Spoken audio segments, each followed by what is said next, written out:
Class 10th के सभी बच्चों का ऑनलाइन क्लास में स्वागत है। आज हम लोग संसाधन का आखिरी पार्ट देखेंगे, मृदा अपरदन और संरक्षण। तो चलिए स्टार्ट करते हैं। मृदा अपरदन और संरक्षण। पहले देखेंगे मृदा अपरदन, उसके बाद देखेंगे मृदा संरक्षण। मृदा के कटाव और उसके बहाव की प्रक्रिया को मृदा अपरदन कहा जाता है। मतलब मिट्टी का जो कटाव है और उसका एक स्थान से दूसरे स्थान बह के जाना, उसको मृदा अपरदन कहा जाता है। मृदा का निर्माण और अपरदन साथ साथ होता है। मृदा का निर्माण और अपरदन साथ साथ होता है। मतलब कि जैसे ही मिट्टी का निर्माण शुरू हो जाता है, साथ में अपरदन भी शुरू हो जाता है। लेकिन वर्तमान में प्रकृति पर मानव का अधिक दबाव पड़ने के कारण संतुलन बिगड़ गया है। जैसे वनों की कटाई, अति पशुचारण एवं खनन, ये तीनों क्रिया जो है ये बहुत ज़्यादा बढ़ गया है, जिसके कारण से मृदा अपरदन भी बहुत बढ़ गया है। मृदा अपरदन में सहायक प्राकृतिक तत्व हैं पवन, नदी, हिमनद। मतलब पवन है, नदी और हिमनद, ये जो तीन तत्व है ये मृदा अपरदन में सहायक है। चलिए इसको हम लोग एक एक करके देखेंगे।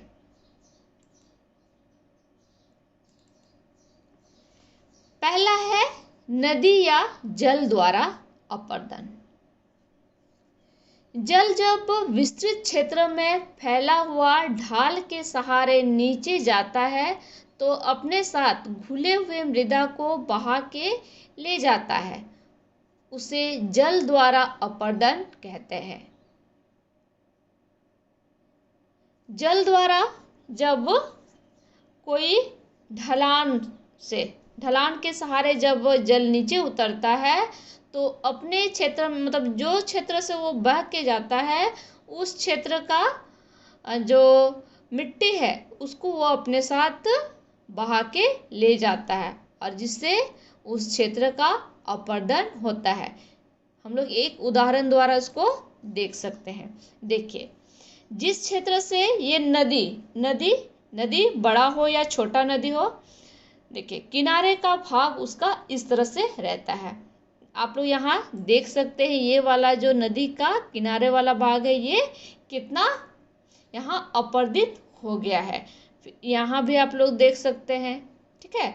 देखिए यहाँ पे पेड़ है, यहाँ पर पेड़ है तो यहाँ अपरदन कम हुआ है, लेकिन यहाँ पर खाली है तो यहाँ पर अपरदन ज़्यादा हुआ है, ठीक है। उस तरह से नदी द्वारा दोनों किनारे का मतलब जो मिट्टी वाला भाग होता है वो इस तरह से कटा हुआ नजर आता है।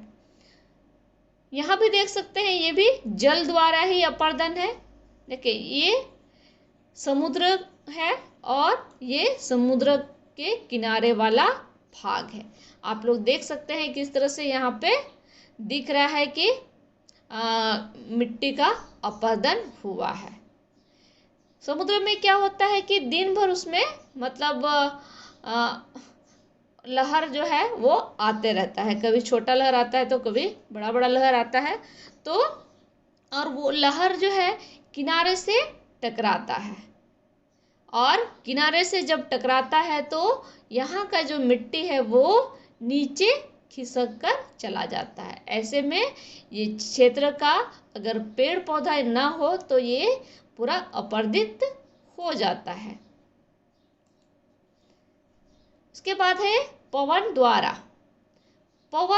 अपरदन। जब पवन मिट्टी के कण को एक स्थान से दूसरे स्थान ले जाता है तो उसे पवन द्वारा अपरदन कहते हैं। पवन द्वारा मतलब हवा द्वारा मिट्टी का अपरदन। जब आंधी तूफान आता है, ठीक है, जब आंधी तूफान आता है तो हम लोग क्या देखते हैं, इस तरह से दिखता है ना, पूरा धूल उड़ने लगता है। तो वो धूल क्या है? मिट्टी का कण है, मिट्टी का महीन कण है जो हवा से ऊपर उठ जाता है और इस तरह से वो मतलब कि एक स्थान से जिस स्थान से वो जो ये है मिट्टी है, वो जिस स्थान से वो उड़ता है वहाँ जरूरी नहीं है कि वो वहीं पे नीचे भी जमेगा, वो दूसरे स्थान जाता है और वहाँ वो बिछा दिया जाता है। जब पवन का जब गति कम हो जाता है वो वहाँ पर वो नीचे बैठ जाता है। पवन द्वारा हम लोग अपर्दन बहुत ज़्यादा मरुस्थल क्षेत्र में देखते हैं। वहाँ जो रेत का कण है, छोटा छोटा जो रेत का कण है, वो हमेशा अपना स्थान परिवर्तन करते रहता है, उसका रोटेशन होते रहता है। ठीक है, आगे हम लोग देखेंगे हिमनद द्वारा। हिमनद मतलब हिम मतलब बर्फ हो गया और नद मतलब नदी। तो हिमनद द्वारा भी मृदा का अपर्दन होता है। हिम नदी जब आगे बढ़ता है तो दोनों किनारों एवं नीचे के मृदा को आगे खिसकाते हुए ले जाता है, तो उसे हिमनद द्वारा अपर्दन कहते हैं। यह है पर्वत और पर्वत में ये दिख रहा है बर्फ है, और देखिए इस तरह से ये पर्वत से नीचे उतर रहा है। जो बर्फ है, जो हिम है, वो इस तरह से एक निश्चित दिशा में आगे बढ़ रहा है, तो इसी को बोलते हैं हिमनद। और हिमनद भी जब आगे बढ़ता है तो ये अपने दोनों किनारे को काटता हुआ आगे बढ़ता है और नीचे भी, ठीक है, इसका जो तल है नीचे भी, ये भी वहाँ भी अपर्दन होता है। ये दोनों किनारे में होता है अपर्दन और इसका नीचे भी। तो इस तरह से हम लोग अपर्दन देख लिए हैं कि ये तीन जो तत्व है, नदी, पवन और हिमनद, इससे बहुत ज़्यादा अपर्दन होता है। तो चलिए हम लोग आगे बढ़ते हैं, देखेंगे मृदा का संरक्षण। मृदा संरक्षण, अब देखें कि मतलब मृदा को हम लोग कैसे संरक्षित कर सकते हैं, उसका बचाव कैसे कर सकते हैं, या मिट्टी का बहाव जो होता है उसका रोकथाम हम लोग कैसे कर सकते हैं। ढाल वाली भूमि पर समोच्च रेखा के समानांतर हल चलाना चाहिए। हल जो चलाते हैं, सबको जानते हैं, खेती के लिए हल चलाया जाता है, तो उसका जो चलाने का जो दिशा है वो एक निश्चित दिशा होना चाहिए। मतलब समोच्च रेखा के समानांतर, मतलब कि समुद्र तल से ऊंचाई वाले जो स्थान है उसको उसको जो मिलाने वाली रेखा है उसी को बोलते हैं समोच्च रेखा। तो मतलब कि समान ऊंचाई वाले क्षेत्र को मिलाते हुए उस तरह से कृषि करना चाहिए। जैसे हम लोग उसके लिए देख सकते हैं कि अगर यहाँ पर इस तरह से मेड़ रहता, खेत का मेड़ इस तरह से रहता, तो वो मिट्टी को नहीं रोक सकता था। लेकिन ये देखिए मिट्टी क्या बोलते हैं, खेत का मेड़ को इस तरह से बनाया गया है ताकि जो यहाँ का मिट्टी है वो नीचे न चला जाए।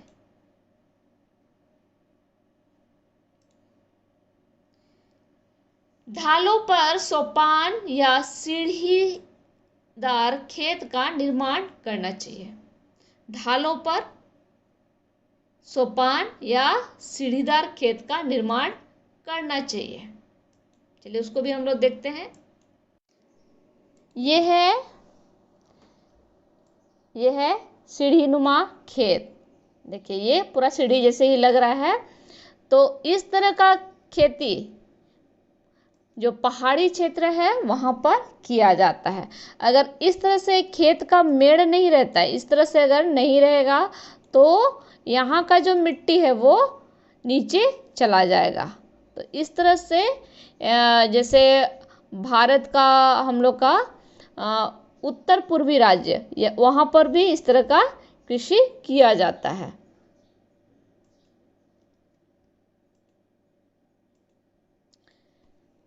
आगे है पेड़ों को कतारों में लगाना चाहिए।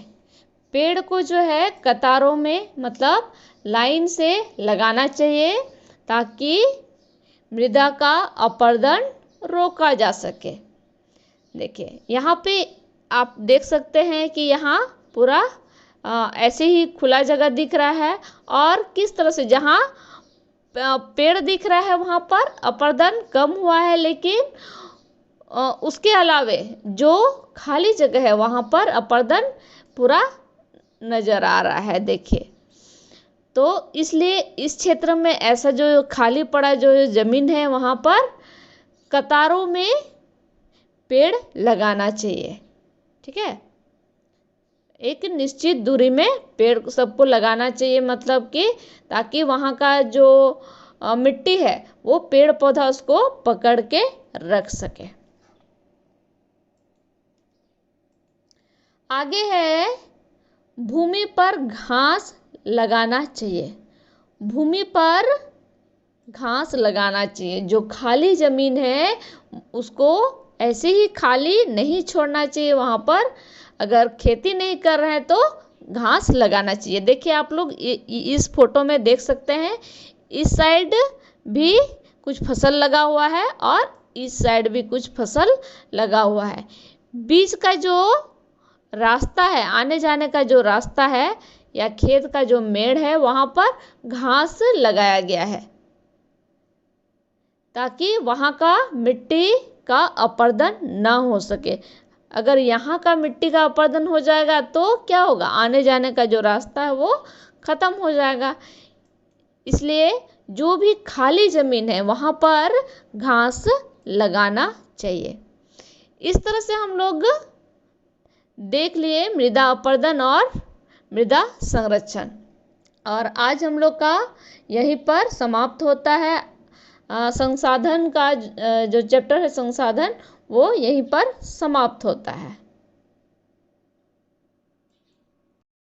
इससे संबंधित जो भी लॉन्ग क्वेश्चन आंसर है उसका PDF हम उपलब्ध करा देंगे। आप लोग आज और कल इस चैप्टर को अच्छी तरह से पढ़ लीजिए और समझ लीजिए।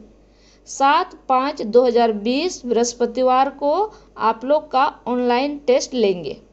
इसके लिए हम टाइम निर्धारित नहीं किए हैं, 2 टाइम रखे हैं, 12 से 12:30 या 8 से 8:30 शाम में।